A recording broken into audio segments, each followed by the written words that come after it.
Pemain bengal itu bernama Ferdinand Sinaga.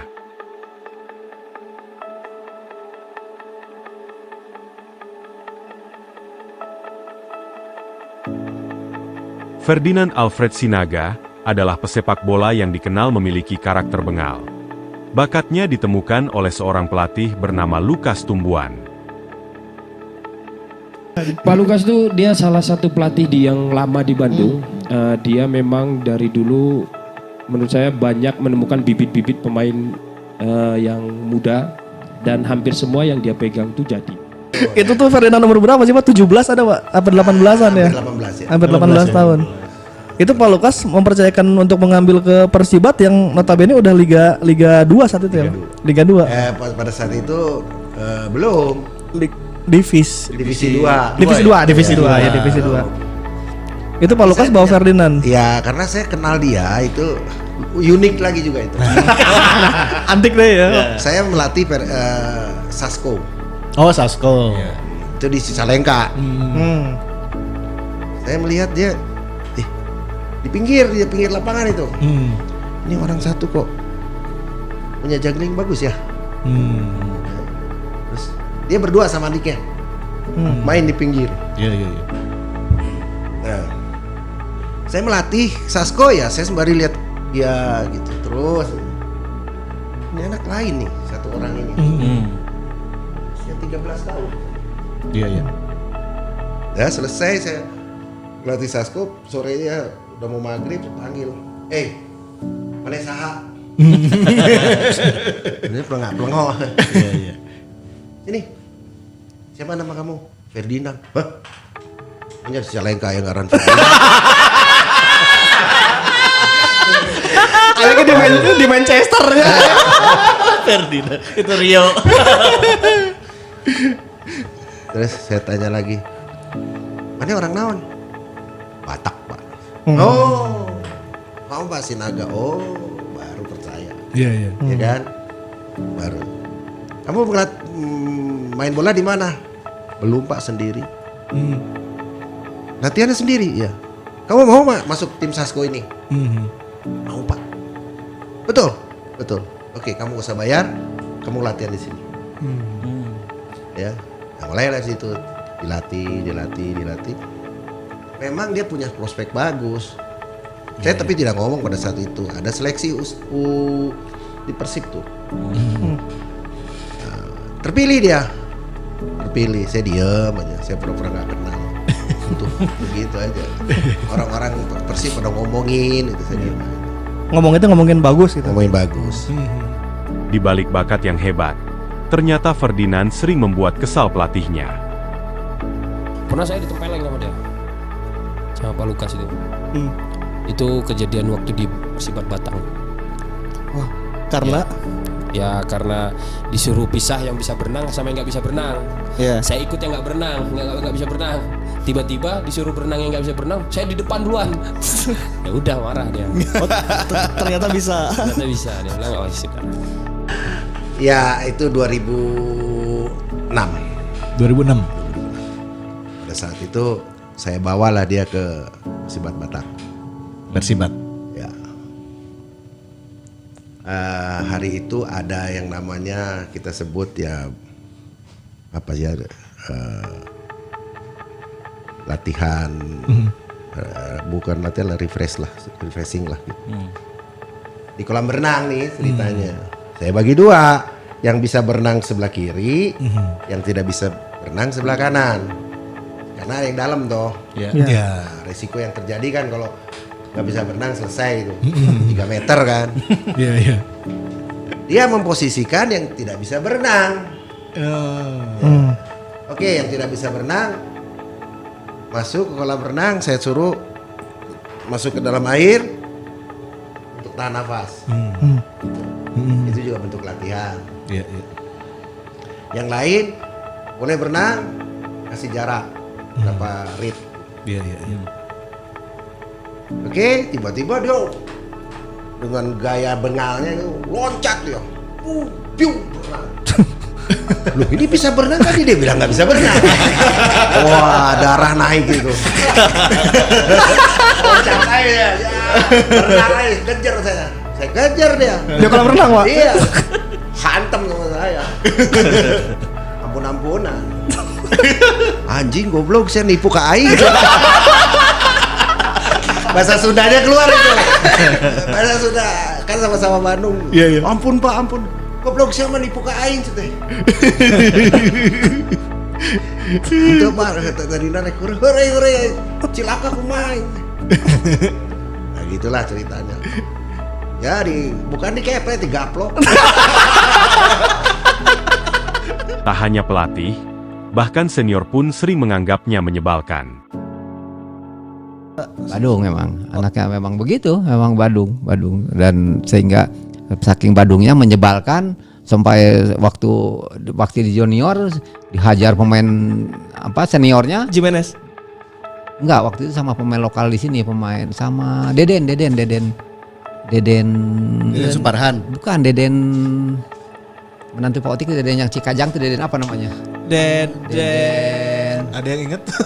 Aduh lupa lah dia sendiri itu. Boboto silakan komen di kolom komentar. Dia hajar sampai nangis dia hajar kakinya sampai nangis dia karena emang bikin kesebelen gitu. Emang bikin sebelen. Tilaletik. Dari kecilnya emang sudah seperti itu gitu. Iya. Tapi betul Pak, emang sering nginep di rumah Betul. dari zaman Porda. Dari zaman Porda sebelumnya dia sama Wildansa yang suka ada tidur di rumah. Tapi Ferdinand lebih, bahkan kalau istri saya sudah menganggapnya sebagai kayak seperti anak. Kayak anak ya Pak ya. Gitu.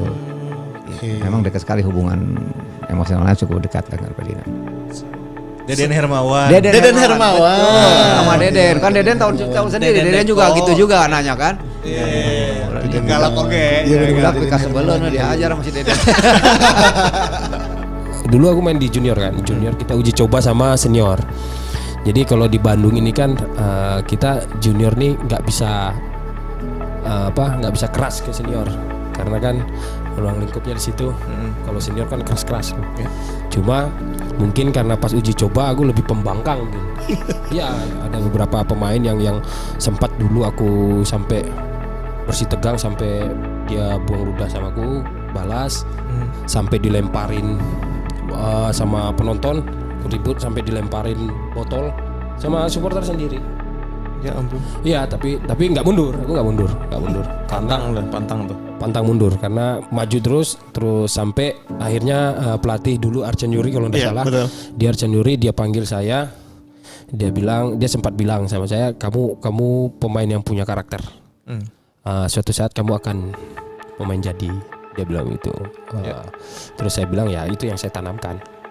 Gitu. Tapi memang kalau ada kejadian-kejadian, wah sering sekali saya dihajar lah. Sempat dihajar sama senior. Dulu ini bengkak nih lutut nih karena dihajar sama senior. Itu pas lagi latihan atau Uji coba junior sama senior. Dulu kan kalau aku kan senangnya lewat 1, lewat 2, lewat 3 terus aja gitu. Ya, apalagi kalau ke senior kan kita kolongin tuh. Ya. Kita kolongin itu tuh mereka Panas nggak terima. Iya, Jadi iya. aku lewat sambil bawa lari. Jadi aku kasih berhenti bolanya. Dia datang, aku sengaja tungguin dia datang. Jadi aku sambil disitulah terjadi sesuatunya. Namun, para pelatih yang yakin terhadap dirinya selalu optimis bahwa Ferdinand adalah pemain berpotensi besar. Katanya begini Pak, yang saya dengar adalah Pak Jajang yang pasang badan untuk Ferdinand. Katanya, "Ieu orang geus nyaho ti Porda. Dia udah sering nginep di rumah saya. Kalau dia bandel, urang nu tanggung jawab." Jadi si Ferdinand dipasangkan awakna ku Pak Jajang. Kan, Iya. tadi kan Pak Jajang bilang, "Saya mah attitude ya, pertama." ya, nomor 1. Tapi kenapa milih Ferdinand? Itu dia. Ya betul, saya setuju dengan itu. Bahkan tidak jarang di mana aja dia selalu ada keributan dengan sesama Berulah teman. lagi, Dia berulah. berulah dari semenjak di Pelita. Tapi mungkin dia itu menganggap saya sebagai bapaknya, jadi ketika saya turun tangan jadi selalu dia nurut gitu. Sehingga ketika orang mempermasalahkan dia, ragu sama dia, jadi saya itu yang saya ucapkan tadi, ya saya pasang badan gitu ya. Karena saya tahu tentang kemampuan dia gitu ya. Sampai ingat waktu di mana ya, dia bilang mana yang juara deh itu bareng yang orang sia. Dia tahu kan, dia tahu karakter. Terus Pak Jajang juga kan nggak pernah marah sama saya. nggak pernah marah. Jadi dia tahu mengarahkan lah, mengarahkan kalau saya emosi harus seperti apa dia tahu. Lama lah di rumahnya. Oh iya lama ya. Ya lama. Cuman Pak Jajang doang tuh yang bisa menenangkan. Kalau Pak Jajang dengan kelembutan, kalau Pak Lukas Tumbuhan tuh dengan keras. Berarti Lukas Tumbuhan satu-satunya pelatih yang menempeleng abang ya? Ya, dia. Belum ada lagi bang. Ada. Belum ada lagi bang. Gimana coach maksudnya belum ada lagi bang? Belum ada lagi, jangan sampai ada. Tapi sebenarnya ada. Jadi Coach Robert. Coach Robert. Ya, Robert dan Albert di Makassar 2016 dia membaca karakter saya. 2017 baru dia bikin sesuatu ke saya. Jadi dia lihat saya ini harus emosi dulu supaya permainan saya keluar. Ya, jadi harus emosi dulu. Dia bikin saya emosi apa segala macam. Dia tempeleng, dia pukul dada. Dia bilang kalau tidak emosi mainmu nggak keluar. Itu setelah pertandingan berarti. Sebelum pertandingan dia bikin sesuatu. Pas dia ngasih taunya setelah ini aku harus begini buat biar kamu Ya, performanya naik. Jadi habis main itu, jadi dia bilang nanti setelah main kalau mau ribut berkelahi sama saya. Oh. Di ruang ganti dia bilang gitu. Terus Akhirnya ya terlalu setiap pertandingan dia bikin. Oh caranya memang dengan metodenya kayak gitu. Itu bukan memancing emosi tapi membakar, kayak memicu saya supaya greget. Oke. Jadi untuk pelatih Jackson Tiago dan lain-lain yang akan melatih Ferdinand, tabokin. Bagai dua sisi mata uang, Ferdinand juga punya sisi heroik di mata supporter. Pokoknya saya selalu sama supporter saya dekat. Karena bukan hanya manajemen yang saya dekat dengan saya, tapi sosok supporter itu memang saya butuh sekali karena mereka memberikan semangat yang luar biasa. Jadi jangan sampai supporter kayak sekarang beberapa pertandingan tanpa supporter kita main kayak uji coba. Iya. Kita kurang semangat, tidak ada nyanyian lagu untuk tim kebanggaan. Jadi kayak ada yang kurang. Jadi saya ikatan batin sama supporter tuh memang kuat. Saya lebih bagus mendekatkan sama supporter supaya supporter itu punya kasih semangat ke saya dan pemain tuh luar biasa. Jadi pernah kejadian itu yang dibilang yang lawan Bali itu, jadi di tembak gas air mata kan sudah rusuh mereka memang. Sebenarnya ada dua kali kejadian. Jadi yang pertama itu ada seorang bapak, jadi dia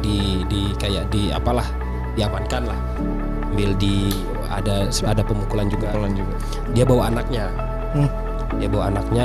Jadi saya lari, saya ambil ini bapak, saya bilang jangan dipukul lah, sesalah-salahnya dia jangan sampai dipukul, karena ada anaknya. Iya. Jangan sampai bapaknya dipukul, anaknya lihat, nanti anaknya malah rusak mentalnya. Saya bilang jangan sampai begitulah, tolong dilepaskan, saya yang tanggung jawab. Makanya saya tarik itu supporter sama anak-anaknya untuk masuk ke dalam. Itu mereka semua lihat supporter di situ. Ya sampai sekarang saya kalau pergi ke kampungnya itu bapak aman. Ya, aman.